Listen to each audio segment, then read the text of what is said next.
जब घड़ी का काटा करता है 4 बजे का इशारा तो खबरों से हाई हो जाता है पारा। क्योंकि 4 बजे हम चक्रव्यूह के साथ आपके सामने पेश होते हैं और 4 ऐसे लोगों को चक्रव्यूह के चक्र में फंसाते हैं जिनकी पोल पट्टी सुनकर हर कोई हैरान हो जाए। नमस्कार, कैपिटल टीवी में आपका स्वागत है और मैं आपके साथ प्रिया बिस्ट।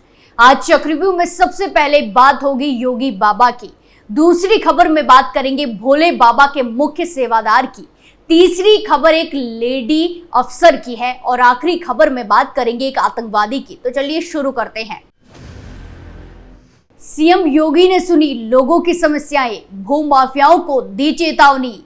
हाथरस हादसे का मुख्य आरोपी गिरफ्तार, दिल्ली में किया सरेंडर। सीओ दीपशिखा पर गिरी गाज, एसएसपी ने मीरगंज सर्किल से हटाया। आतंकी फैजान शेख गिरफ्तार, पूछताछ में किए बड़े बड़े खुलासे। पहली खबर में बात सीएम योगी की चेतावनी की, जहां मुख्यमंत्री योगी आदित्यनाथ ने अधिकारियों को सख्त निर्देश दिए हैं कि किसी की जमीन पर अवैध कब्जा करने वाले भूमाफिया और कमजोरों को उजाड़ने वाले दबंग किसी भी दशा में बख्शे ना जाए। दरअसल सीएम योगी शनिवार सुबह गोरखनाथ मंदिर में आयोजित जनता दर्शन में लोगों की समस्याएं सुन रहे थे। लोगों तक वो खुद पहुंचे और एक एक करके इत्मीनान से सबकी समस्याएं सुनी। इस दौरान करीब 400 लोगों से मुलाकात कर उन्होंने सबको आश्वस्त किया उनके रहने किसी के साथ नाइंसाफी नहीं होगी। वहीं जनता दर्शन में कुछ महिलाओं ने भूमाफिया और दबंगों द्वारा जमीन कब्जा करने की शिकायत की। इस पर मुख्यमंत्री ने कहा कि भूमाफियाओं को करारा सबक सिखाया जाएगा। हमारे रहते कोई भी किसी कमजोर या गरीब को उजाड़ नहीं पाएगा। मुख्यमंत्री ने पास में मौजूद प्रशासन और पुलिस के अफसरों को निर्देशित किया कि जबरन जमीन कब्जा करने वालों को चिन्हित कर उनके खिलाफ सख्त विधिक कार्रवाई करें। सुनिश्चित किया जाए कि कोई भी दबंग माफिया अपराधी किसी भी जमीन पर कब्जा न करने पाए। वहीं कई लोग इलाज के लिए आर्थिक सहायता की गुहार लेकर पहुंचे थे। सीएम योगी ने उन्हें आश्वस्त किया कि सरकार इलाज के लिए भरपूर मदद करेगी। उनके प्रार्थना पत्रों को अधिकारियों को हस्तगत करते हुए मुख्यमंत्री ने निर्देश दिया कि इलाज से जुड़ी एस्टीमेट की प्रक्रिया को जल्द से जल्द पूर्ण कराकर शासन में उपलब्ध कराया जाए। सीएम ने अफसरों से कहा कि वो हर जरूरतमंद का आयुष्मान कार्ड बनाए ताकि इलाज के लिए उन्हें परेशान न होना पड़े। जनता दर्शन में मुख्यमंत्री योगी आदित्यनाथ ने अफसरों को 2 टूक हिदायत देते हुए कहा कि जन समस्याओं के निस्तारण में लापरवाही अक्षय होगी। हर व्यक्ति की समस्या का पूरी प्रतिबद्धता और पारदर्शिता से नियोजित समाधान शासन प्रशासन की सर्वोच्च प्राथमिकता होती है और इसमें किसी भी तरह की लापरवाही बर्दाश्त नहीं की जाएगी। अधिकारी पूरी संवेदनशीलता से लोगों की समस्याओं को सुने और गुणवत्ता पूर्वक तीव्र समाधान सुनिश्चित करें। इस दौरान पुलिस और राजस्व से जुड़ी शिकायतों पर मुख्यमंत्री ने कहा कि अधिकारी जिले स्तर पर ही समस्या का समाधान सुनिश्चित करें ताकि लोगों को परेशान न होना पड़े। आगे बढ़ते हैं और अगली खबर में बात भोले बाबा से जुड़ी है, जहां उत्तर प्रदेश के हाथरस में मची भगदड़ के मुख्य आरोपी देव प्रकाश मधुकर को पुलिस ने गिरफ्तार किया है। भगदड़ के बाद जांच कमेटी ने भोले बाबा उर्फ नारायण साकार हरि के खास सेवादार देव प्रकाश मधुकर को मुख्य आरोपी बनाया गया था। पुलिस ने मधुकर के ऊपर 1 लाख रुपए का इनाम भी घोषित किया था। हादसे के दिन से ही भोले बाबा और उनका साथी मधुकर दोनों गायब चल रहे थे। वहीं भोले बाबा पक्ष के वकील एपी सिंह ने दावा किया है कि मधुकर ने पुलिस के सामने सरेंडर किया है। पुलिस ने एफआईआर में हाथरस हादसे के मामले में मुख्य आरोपी देव प्रकाश मधुकर को बनाया था।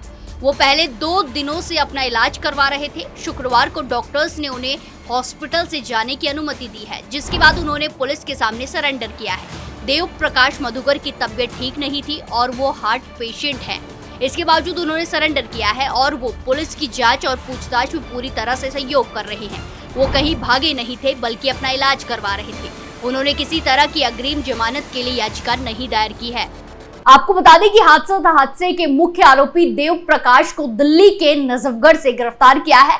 दिल्ली के नजफगढ़ और उत्तर नगर के बीच एक हॉस्पिटल से मधुकर की गिरफ्तारी हुई है।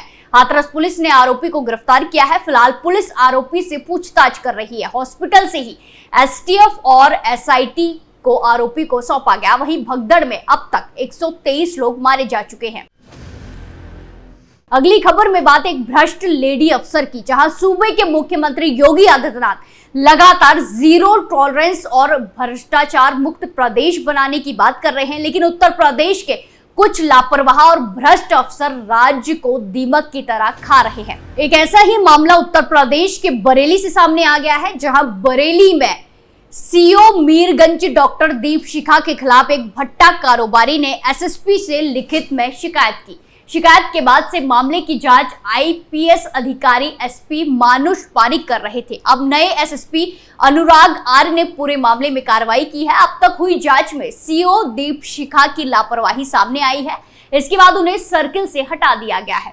सीओ पर 2 लाख की रिश्वत मांगने का आरोप लगाया गया है। ऐसा भी जानकारी में सामने आया है कि सीओ दीपशिखा जब से बरेली जनपद में आई है तब से लगातार विवादों में घिरी रहती है।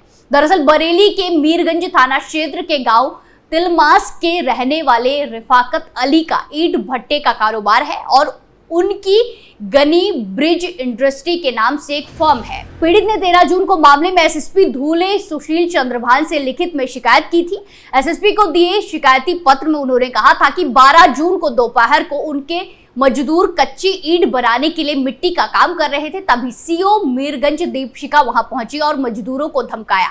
उन्होंने मजदूरों को बुरा भला कहा और गाली गलौज भी की।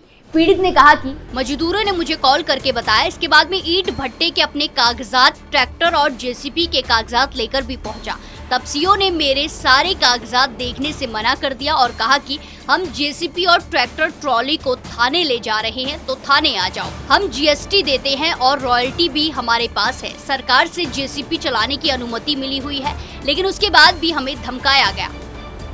पीड़ित ने आगे कहा कि सीओ ने मुझसे ज्यादा पैसे की मांग की और मैंने इतने पैसे देने से मना कर दिया, जिसके बाद सीओ ने कहा कि पैसे दो, नहीं तो ट्रैक्टर ट्रॉली और जेसीबी को खनन में सीज कर दूंगी और कोर्ट में तो तुम्हें 4 लाख रुपए की फीस देनी होगी। मैं तो तुमसे 2 लाख की ही मांग रही हूँ।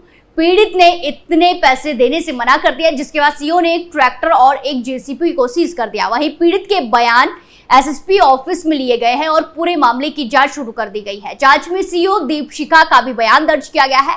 जब जांच पूरी हुई तो सीओ दीपशिखा को पूरे मामले में दोषी पाया गया।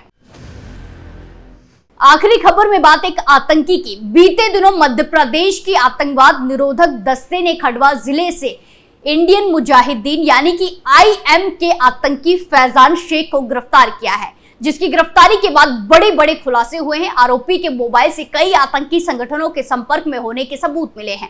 वहीं आतंकी फैजान मध्य प्रदेश में लोन वुल्फ अटैक की साजिश रच रहा था। इंडियन मुजाहिदीन के इस आतंकी के निशाने पर सुरक्षा बलों के जवान थे।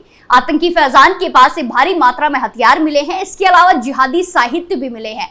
आपको बता दें कि 31 अक्टूबर 2016 को जेल से भागने के बाद भोपाल के बाहरी इलाके में एनकाउंटर में मध्य प्रदेश पुलिस द्वारा मारे गए 8 सीमी आतंकवादियों में से 5 खंडवा के रहने वाले थे।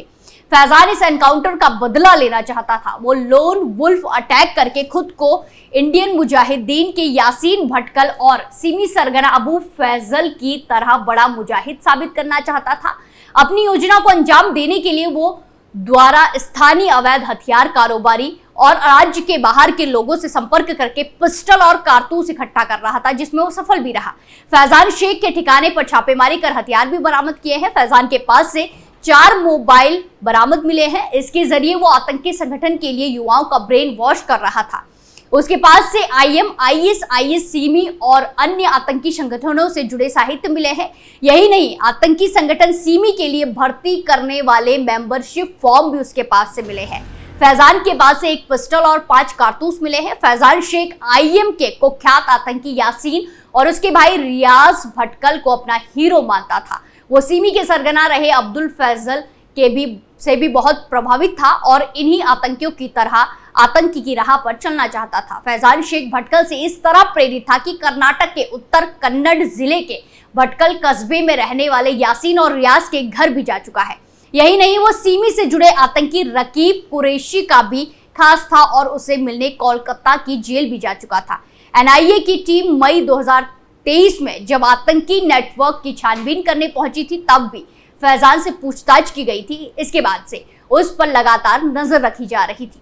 आज हमने चक्रव्यूह के चक्र में बात की CM योगी की, भोले बाबा के मुख्य सेवादार की, एक भ्रष्ट लेडी अफसर की और आखिर में एक आतंकवादी की।